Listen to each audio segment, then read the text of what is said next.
May sorpresa sa iyo ang Panginoon. Ako po si Father Fiel Pareha at ito po ang ating segment, ang Daily Devotion, na kung saan tayo po ay magdarasal, magbabasa at magninilay kasama ng salita ng Diyos sa buong taon.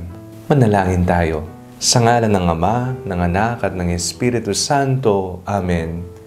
Halina, banal na Espiritu, liwanagan mo ang aming puso at isip, nang maunawaan at may sa buhay namin ang iyong salita. Amen.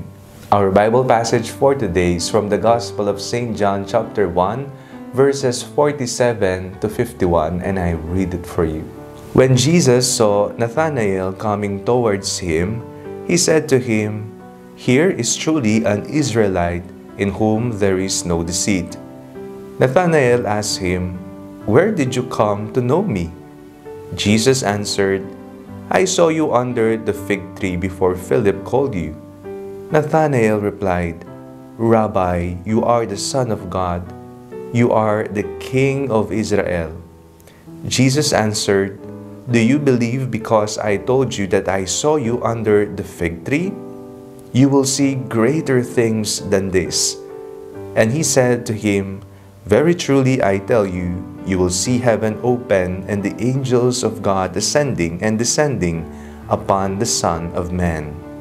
May sorpresa sa iyo ang Panginoon. Nakahanda ka na bang tanggapin ito? Nakabukas ba ang iyong mga palad?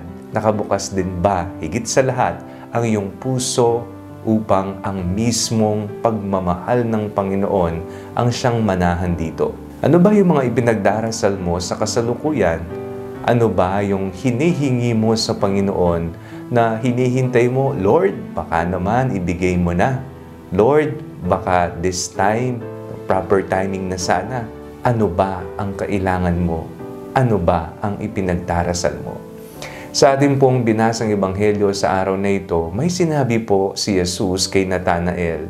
Ang sabi niya, "Higit pa riyan ang makikita mo." Manghang-mangha si Nathanael sapagkat sa kanilang unang pagkikita, may kaalaman na si Jesus ukol sa kanya.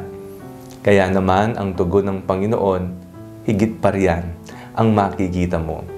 Ganyan din ang nais sabihin sa atin ng Panginoon. Minsan nararamdaman po natin sa buhay na nagkukulang, kinakapos, may kahirapan, may pagkakasakit, kung ano man ang uri ng kakulangan at kakapusan sa buhay. Pero lagi nating tatandaan, sa Panginoon, hindi tayo kailanman magkukulang, sapagkat ibibigay niya ang lahat ng ating pangangailangan. Matuto sana tayong sumunod sa Kanya, manalig sa Kanya, at ibigay ang ating sarili, sapagkat sabi nga ni Jesus, higit pa riyan ang makikita mo. Manalangin tayo. Panginoong Jesucristo, ipinapaubaya po namin ang aming sarili sa inyo. Amen.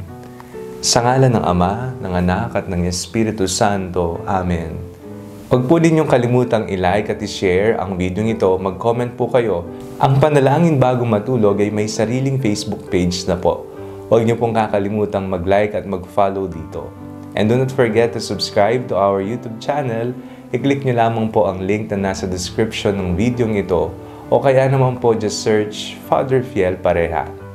God bless you po.